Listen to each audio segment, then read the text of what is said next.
Squat क्या होता है, लंच क्या होता है, बर्पीज क्या होते हैं, बुढ़िया मर जाएगी, ऐसे मत कर, हड्डी टूट जाएगी। एक एज के बाद तो स्टार्ट ही नहीं करनी चाहिए, इंजरी हो जाएगी। मैं जिम गई भी, लग रहा था ये जगह हमारे लिए नहीं है। लोग मुझे कोई आधा पागल पूरा पागल कहते थे। मुझे किसी ने कहा क्या पहलवान बनना है, दुनिया क्या कहेगी। दुनिया कोई कुछ नहीं कहती, लाठी नहीं अब तो डंबल उठाओ।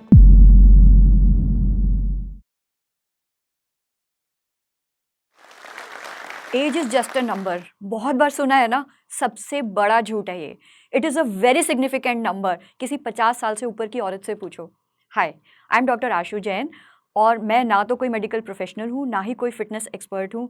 मैं सिर्फ एक 57 year old post menopausal woman हूँ जिसने 54 की एज में अपनी फिटनेस जर्नी स्टार्ट करी थी। I was mostly a stay at home mom और ये बाय चॉइस था। पर कुछ ड्रीम्स होते हैं जो रह जाते हैं, जैसे हर चीज़ में ट्रेड ऑफ होता है।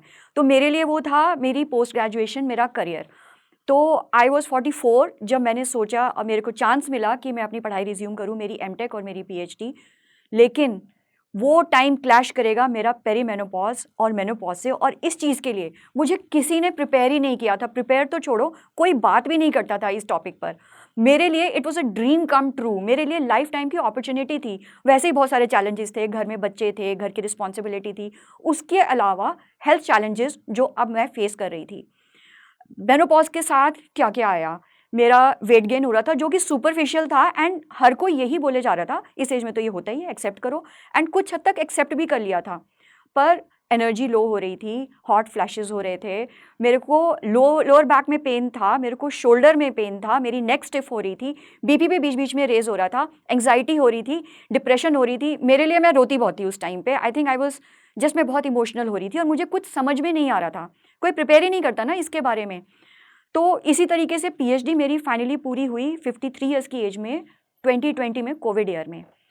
और मेरा 54 की एज तक बिल्कुल हेल्थ इश्यूज बहुत ज़्यादा पीक कर चुके थे। यहाँ तक कि बीपी मेरा रेगुलरली ऊपर हाई रहने लग गया, मेरे को हाइपरटेंशन हो गया। तब बताओ कौन कहेगा कि age is just not a number. Age is definitely a number. और उस टाइम मुझे फील हो रहा था कि बस अब तो ओल्ड एज दस्तक दे रही है, वो फील होने लग गया था मुझे। लेकिन मेरे लिए जो हाई बीपी था ना, वो मेरे लिए एक ब्लेसिंग थी, एक वरदान था। उसने मेरी लाइफ टोटली चेंज कर दी।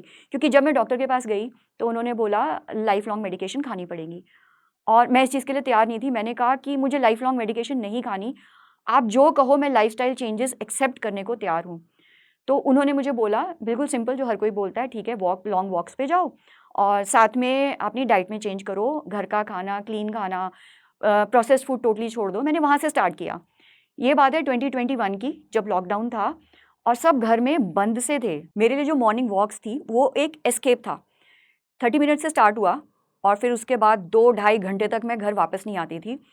और एज अ रिजल्ट क्या हुआ, मेरा बीपी वापस चला गया, मैं बिल्कुल मेडिकेशन मेरी ख़त्म हो गई, मेरा वेट लॉस हुआ। पर सबसे बड़ा फ़ायदा पता है क्या हुआ, मुझे खुद को 2-2.5 घंटे देने की आदत पड़ गई और मूवमेंट की आदत पड़ गई। इसकी वजह से जिस दिन मैं वॉक पे नहीं जा पाती थी, कभी मौसम ख़राब है या घर में कोई गेस्ट है कुछ भी, तो मैं घर पे ही कुछ भी करती थी। यूट्यूब चलाया, पावर वॉक्स करी, जुम्बा करी। मतलब मेरे रूटीन में वो आ गया, और ये ना केवल मेरे रूटीन में आ गया, मेरे फैमिली के लिए भी वो नॉर्मलाइज हो गया कि वो 2-2.5 घंटे कोई मुझे डिस्टर्ब नहीं करता था, वो मेरा टाइम था। फिर जब इंटरेस्ट आना शुरू करता है तो थोड़ा रिसर्च करना शुरू करा, और जब मैंने गूगल करना शुरू किया fitness for women post 50 years, I was surprised, क्योंकि हर जगह एक ही चीज़ थी, it is strength training. Strength training 50+, ऐसा लगता था कि this is for the young, ये तो यंग लोगों के लिए है। ओल्डर लोग तो सिर्फ वॉक करते थे, थोड़ा थोड़ा बहुत योगा कर लेते थे, पर स्ट्रेंथ ट्रेनिंग तो कभी सुना ही नहीं था।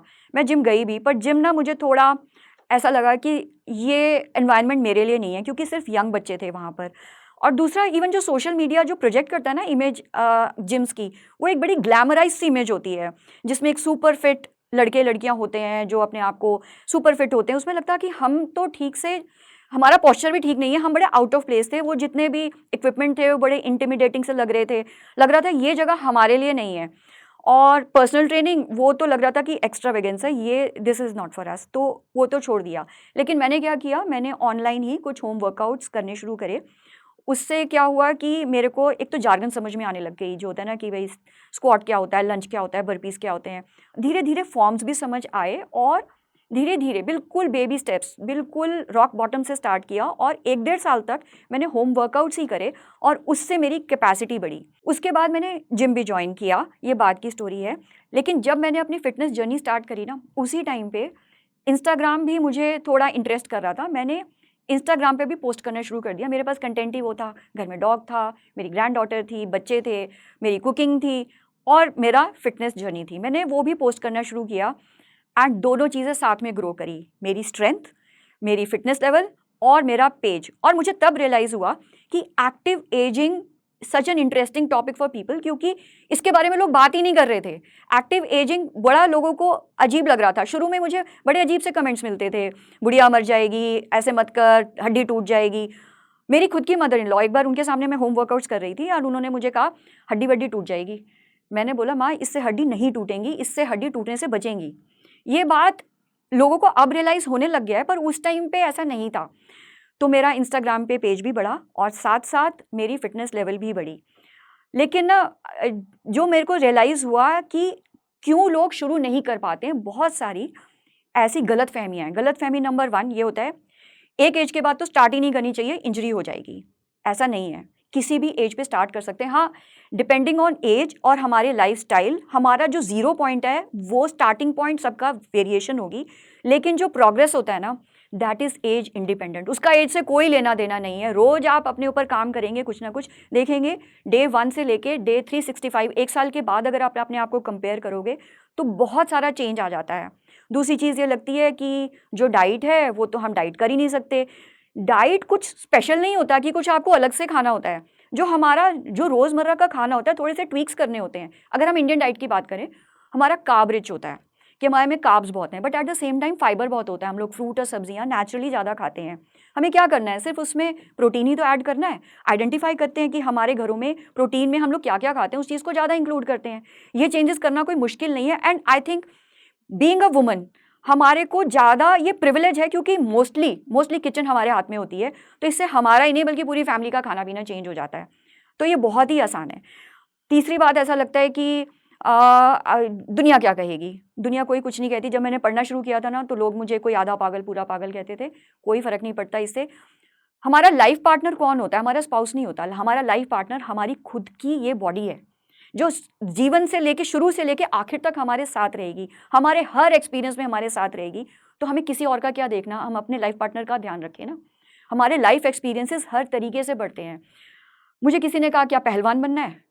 वेट लिफ्टिंग से कोई पहलवान नहीं बनता। उससे क्या होता है, हमारी day to day functional life में हम बेटर फंक्शन करते हैं। मैं कभी भी ट्रैक्स वगैरह में कभी नहीं गई थी, लेकिन अब ट्रैक्स मेरी लाइफ का एक पार्ट बन गया। तो लास्ट ईयर जब मैं केदारनाथ की यात्रा करी, पूरी यात्रा मैंने पैदल करी। मेरे लिए वो बहुत स्पेशल मोमेंट था। मैं पहलवान तो नहीं बनी ना, बट मेरी वो यात्रा हो पाई। मैं जब अपनी ग्रैंड डॉटर से खेलती हूँ या मैं अपने डॉग से खेलती हूँ, पहले मैं अपनी डॉग को संभाल ही नहीं पाती थी, लेकिन अब मैं अपनी डॉग को इंडिपेंडेंटली हैंडल करती हूँ। मैं अकेले सोलो ट्रिप्स लगाती हूँ। मैं घर के काम काज में अपने आप को बेटर फील करती हूँ। बुढ़ापे की लाठी आपने टर्म सुना होगा ना। बुढ़ापे की लाठी क्या होता है? बच्चे तो आजकल दूर चले जाते हैं, बट अब वो टाइम ही चेंज हो गया है। पढ़ाई पूरी हुई, जॉब लग गई, बच्चे दूर से चले गए, कहाँ से बुलाओगे बुढ़ापे की लाठी? वो सो कॉल्ड बुढ़ापे की लाठी हम खुद अपने लिए हैं। लाठी नहीं, अब तो डंबल उठाओ, अपने आप को स्ट्रेंथन करो, क्योंकि हमें उनको भी सपोर्ट करना है। ग्रैंड चिल्ड्रन होते हैं, उनके भी हम सपोर्ट कर सकते हैं कभी भी। तो उसके लिए खुद को स्ट्रेंथन करना है।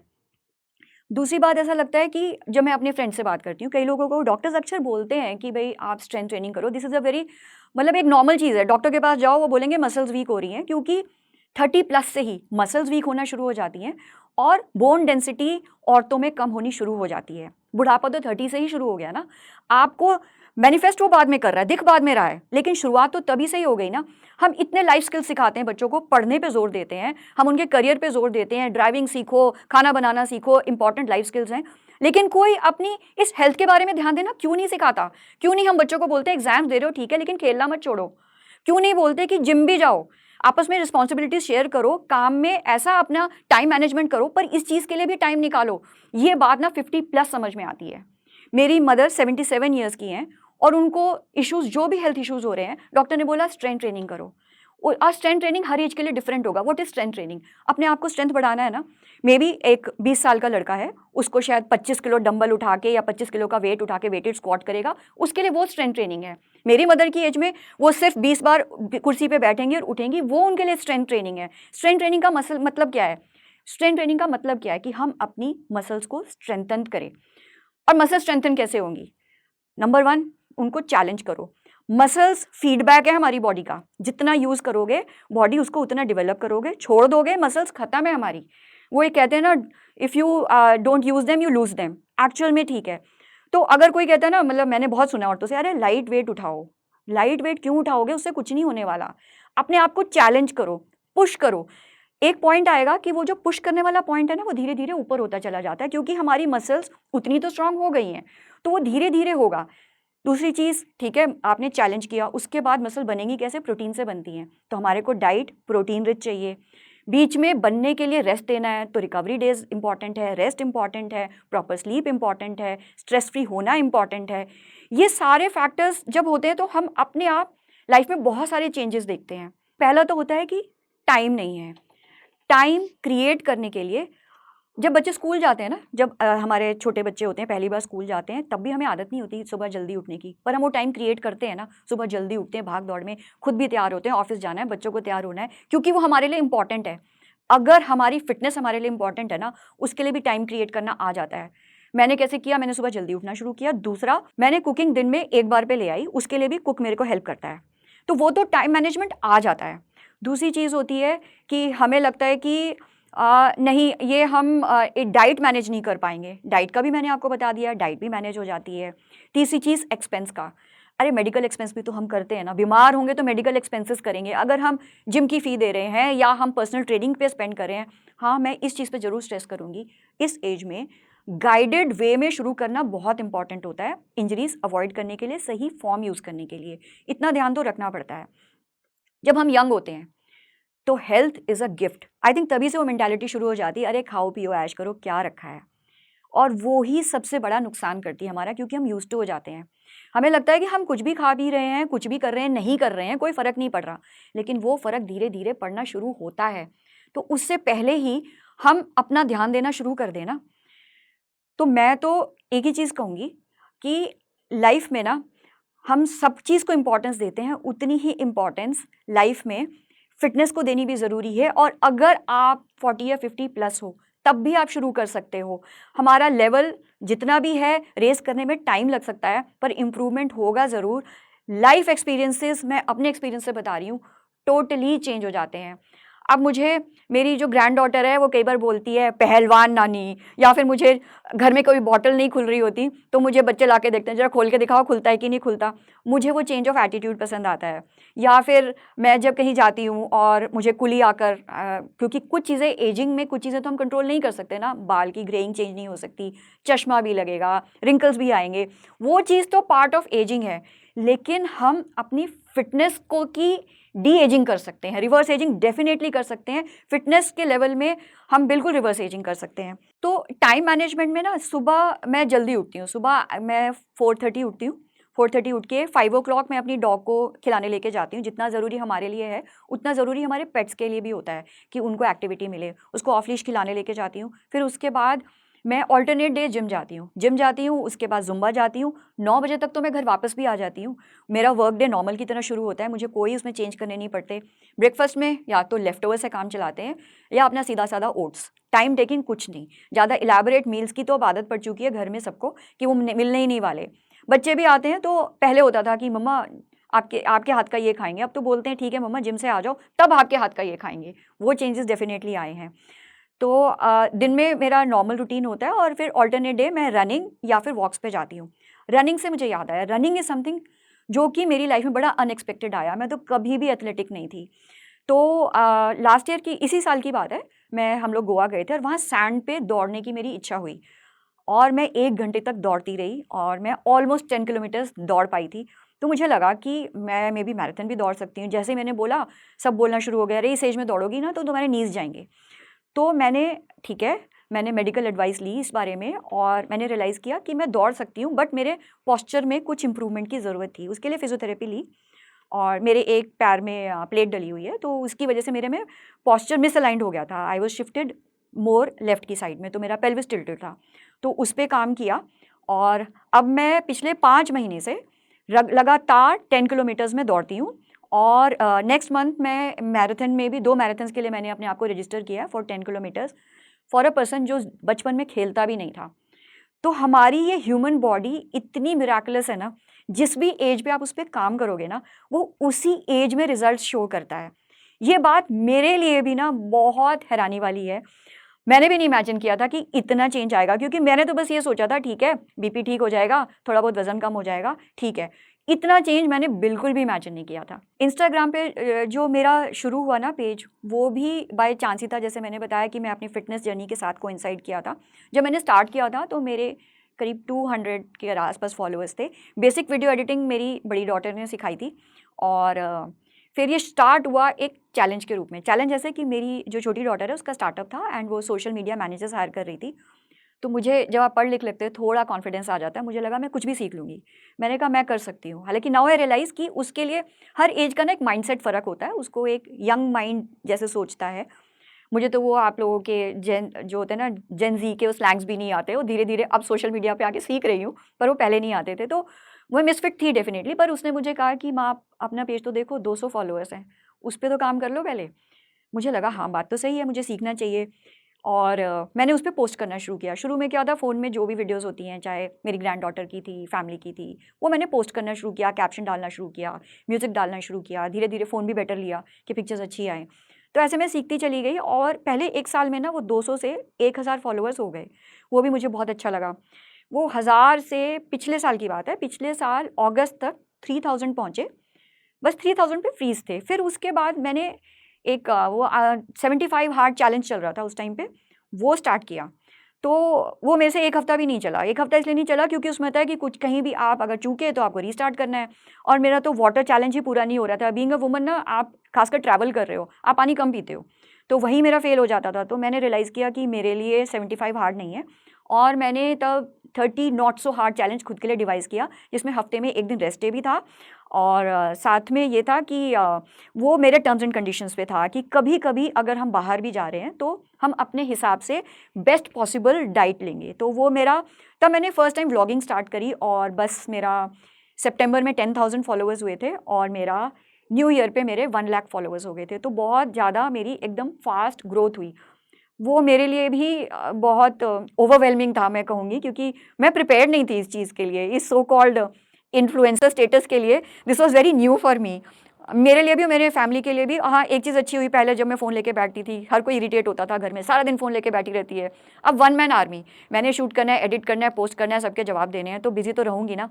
लेकिन हाँ, अब थिंग्स हैव चेंज्ड और अब मुझे लगता है, मुझे बहुत अच्छा लगता है कि जब मुझे औरतें रीच आउट करती हैं और कहती हैं कि मेरी वीडियो से इंस्पायर होके उन्होंने अपनी फिटनेस जर्नी स्टार्ट करी है।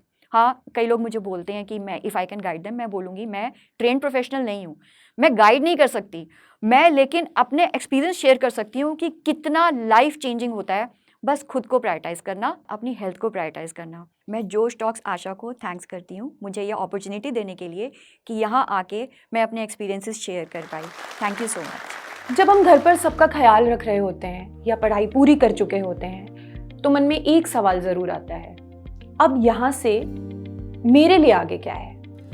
हम कभी कभी भूल जाते हैं कि हम कितने काबिल हैं। हम भी घर के सभी कामकाज के साथ अपना करियर भी बना सकते हैं। ऐसे में कभी परिवार का साथ नहीं मिलता, कभी कोई सही दिशा दिखाने वाला नहीं मिलता, या फिर कभी कभी हम खुद ही हार मान कर बैठ जाते हैं। तो ऐसे में हम सबको चाहिए होता है बस एक सपोर्ट, और वो सपोर्ट हमें मिलेगा जोश टॉक्स से।